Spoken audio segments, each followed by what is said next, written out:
Salut tout le monde, aujourd'hui on se retrouve pour une nouvelle vidéo. C'est une vidéo inédite sur la chaîne puisque nous partons en hunter. On n'a jamais fait de hunter de notre vie, donc c'est l'occasion.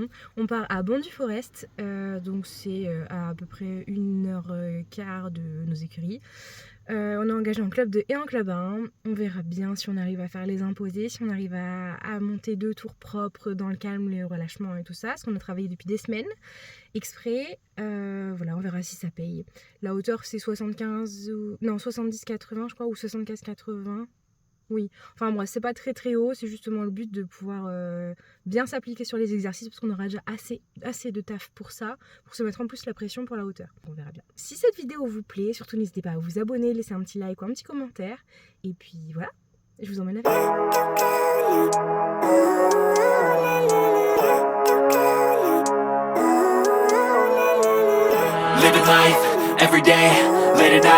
On va commencer directement à rentrer dans le vif du sujet avec le vlog de notre concours de hunter. On remet un petit peu dans le contexte d'abord. Avec Scarlett, je fais du complet à la base. C'est une jument pur sang qui faisait du horseball.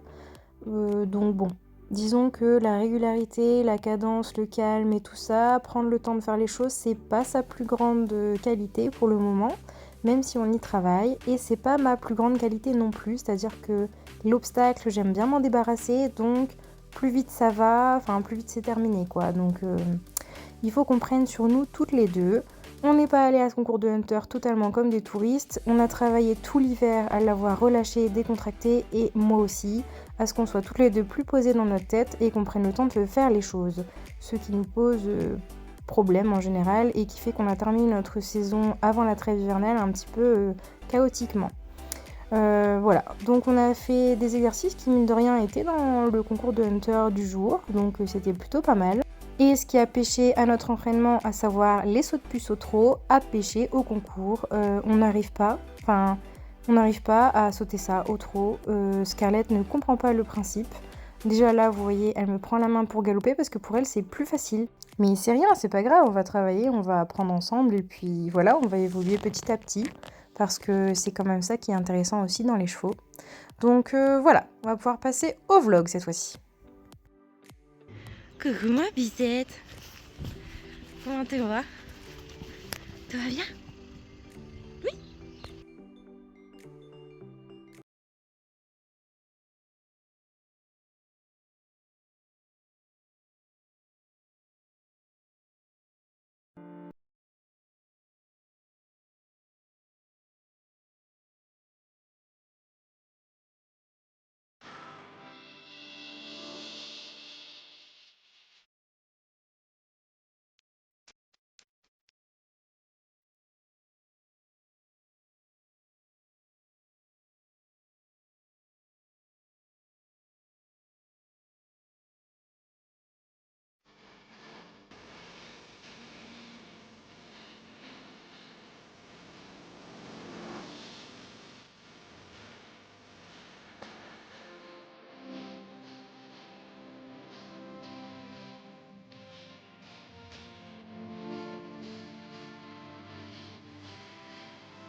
Tu vas être sage? Oui. T'es belle au moins. C'est déjà ça. C'est déjà ça de prix, hein? Oui. Tiens. Une tenue de concours. Un peu différente d'habitude. Pire. Sauf pour aller retrouver dans le là. Mon atlas n'empêche. Bon, je m'excuse d'avance pour ces images pourries de la reconnaissance, mais il y avait un monde de fou à cette repo et il y avait un monde de fou dans l'épreuve. On était 48 en club 2. Bref, là il y a eu l'obstacle numéro 1 qu'on ne vous avait pas trop vu. C'était un vertical bleu tout simple, donc il fallait faire le cercle de 20 mètres et aller sauter le petit vertical bleu. Ici, on avait un PI qui est un passage imposé, si je ne dis pas de bêtises. Heureusement que Ludivine était là parce que nous, on n'y connaît rien en Hunter, donc c'était cool d'avoir quelqu'un qui s'y connaît pour nous donner les bons termes. Donc on est obligé de passer par là pour aller ensuite sur la ligne 2-3 avec contrat de foulée au choix, enfin à choisir en gros. C'est à nous d'annoncer notre contrat de foulée. Nous, on a annoncé 4 foulées parce qu'il y avait 4 foulées normales, sauf que... Enfin, 4 foulées tranquilles en fait, je crois, si je dis pas de bêtises. Sauf qu'au final, j'en ai fait 5 régulières et tranquilles. Donc c'est bien dans le sens où la jument a bien travaillé et était bien relâchée. C'est moins bien parce que du coup, on n'a pas respecté le contrat de foulée qu'on avait annoncé. Ensuite, on avait un passage imposé encore une fois entre des petites jardinières de fleurs là. Et puis, il fallait repasser au trot juste derrière pour venir sur ce saut de puce. Bon, hein, vous savez, mon amour pour les sauts de puce avec Scarlett, c'est un plaisir. Ensuite, nous avions une ligne courbe pour aller sur l'obstacle numéro 5. Donc, une fois qu'on passait le saut de puce au trot, il fallait continuer au galop pour aller sauter celui-ci. Pas de grosses difficultés, il fallait sauter droit au milieu, voilà. Ensuite, nous avions un autre passage imposé entre les 2 cubes pour venir faire un demi-tour et aller sauter l'auxerre. Ça, c'était déjà un peu plus compliqué parce que ça demandait en gros de faire un demi-tour en fait pour aller sauter l'auxerre. Donc ça demandait des chevaux bien à l'écoute et tout ça. Et c'est vrai qu'avec Scarlett, tourner court, c'est déjà compliqué en CSO. Donc là, en Hunter, bon, heureusement qu'on a une cadence un peu plus en dessous, disons. Elle a fait ça très bien. Elle a un peu déraillé malheureusement dans le virage, ce qui arrive souvent avec Scarlett, parce que je l'ai trop freinée sûrement et pas assez rééquilibrée comme j'aurais dû. Donc elle a débrayé, mais c'est pas très très grave. Ensuite, nous allions sur la pointe. Ça, on l'avait travaillé à la maison. Il n'y a aucun problème pour Scarlett à ce niveau-là. Ensuite, il fallait passer derrière les petites jardinières de fleurs, aller chercher la piste, faire un demi-tour. On devait faire une demi-volte pour ensuite repasser au trot après le PI et repartir au galop à gauche pour aller sauter la ligne 4-5. 4-5, pareil, toujours en annonçant le contrat de foulée qu'on voulait faire. Moi, j'avais annoncé 4, encore une fois, et au final, j'ai encore une fois fait 5. En sortant avec la plus grosse georgette de ma vie parce que j'ai demandé la longue et qu'elle ne l'a pas prise, elle a retapé gentiment, donc voilà. Et ça, c'est le numéro 10, un petit auxerre. Voilà. Ensuite, je suis allée préparer. En Hunter, il faut que les chevaux soient piontés et qu'ils aient une tresse de queue. Là, elle avait encore des taches, j'avais pas encore tout enlevé, mais voilà, j'ai fait sa petite tresse de queue. J'ai mis ses petites protèques, je l'ai habillée toute belle et tout ça, et nous sommes partis en détente. Une détente qui s'est très très bien passée pour une fois, pas de stress, pas de panique, pas de frayeur, rien du tout. Une jument extra, j'ai pas beaucoup sauté, j'ai vraiment fait une détente courte et ça nous va très très bien. On n'a pas le temps de se mettre la pression et c'est parfait. Une fois la détente terminée, nous sommes partis sur le tour. Confiante, même si on connaît pas, et ben on va apprendre sur le tas, hein, et puis on verra bien. On n'est pas trop stressés pour ça toutes les deux, franchement, on est arrivé là un peu comme des touristes quand même, et ça s'est pour autant très bien passé.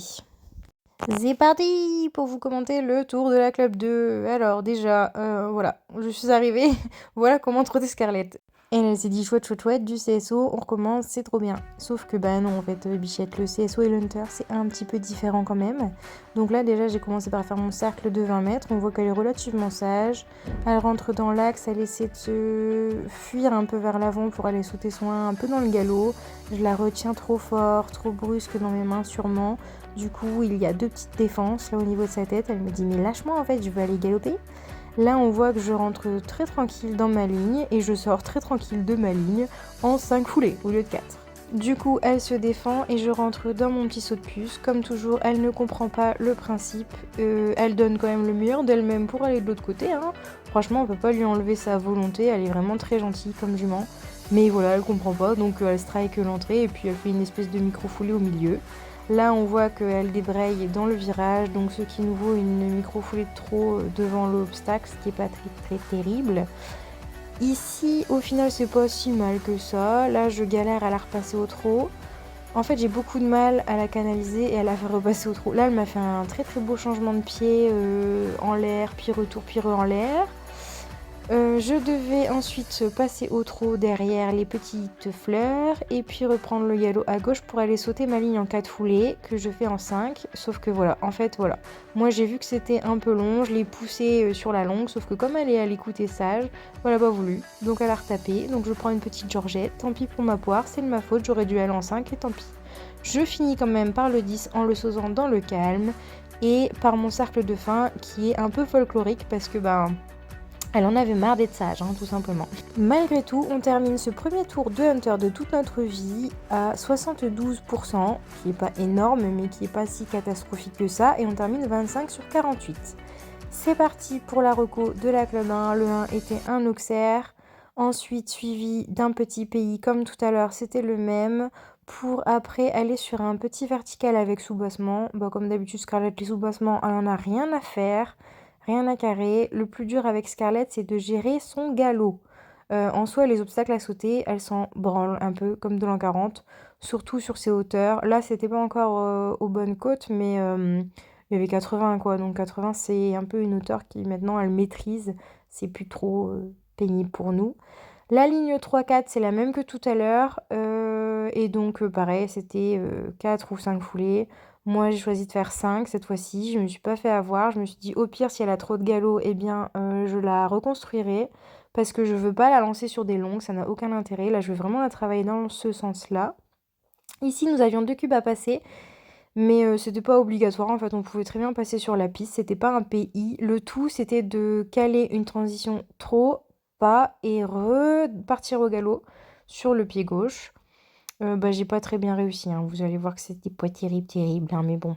En même temps, aller expliquer à Scarlett, qui aime bien galoper, qui aime bien sauter, qui aime bien aller vite, qu'il faut repasser au pas en plein milieu de son parcours, Bon, bref.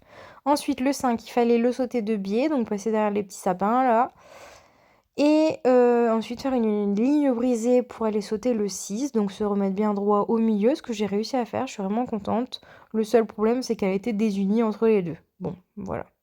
Ici, encore une fois, enfer et damnation, un saut de puce au trot, suivi d'un vertical. Ça vous rappelle pas ce qu'on avait travaillé dans la carrière juste avant? Je vous avais montré, je vous ai laissé quelques petites vidéos. Donc c'est pas faute de l'avoir travaillé, et pourtant c'était quand même tout à fait aléatoire comme passage, bref. Ensuite là, on refaisait la même chose que dans la club 2, on longeait nos petits cubes là, et puis on allait sauter le 9, qui était du coup un peu plus gros. Elle l'a fait beaucoup mieux, enfin beaucoup plus soigné et tout ça, sauf que du coup elle touche la barre.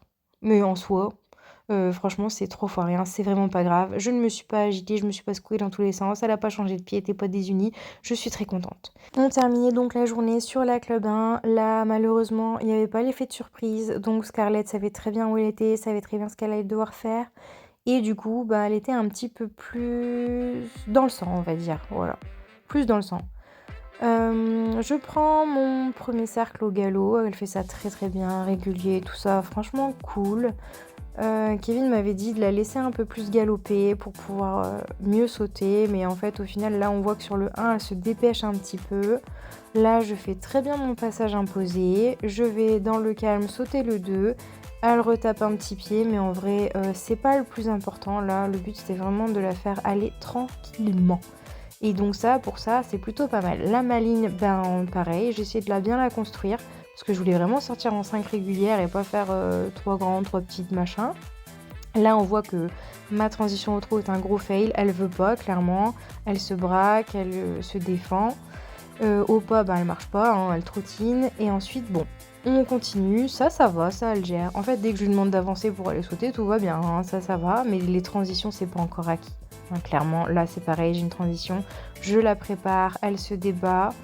Parce qu'elle est pas d'accord en fait, et là je n'arrive même pas à repasser au trot, et je me dis tant pis, puisque elle sait pas le sauter au trot, tant pis, je le fais au galop, je m'en fous. Sauf que même au galop elle m'a foutu une foulée dedans, donc à un moment donné je sais plus quoi faire. Scarlett, je suis désolée, je ne sais plus quoi faire pour toi, là franchement je ne sais plus. Bref, là par contre je fais beaucoup mieux que sur la club 2, malheureusement elle a une petite faute de postérieur. Mais du coup, derrière, elle est un peu vexée d'avoir touché la barre et la pointe, bah, du coup, c'est pas terrible, quoi. Elle retape, voilà. Et mon cercle de fin, bah, elle est vénère de ouf parce que j'ai fait n'importe quoi sur les 2 derniers obstacles. Elle me fait un petit peu comprendre et voilà, et elle a tout à fait raison, hein, c'est son droit. Du coup, sur la claba, on termine à 61%, c'est vraiment pas énorme, mais c'est à la hauteur de la performance. C'est pas grave, on repart de là avec des super pistes de travail et on a passé une super journée avec les copains, donc c'est parfait. Allez, bisous!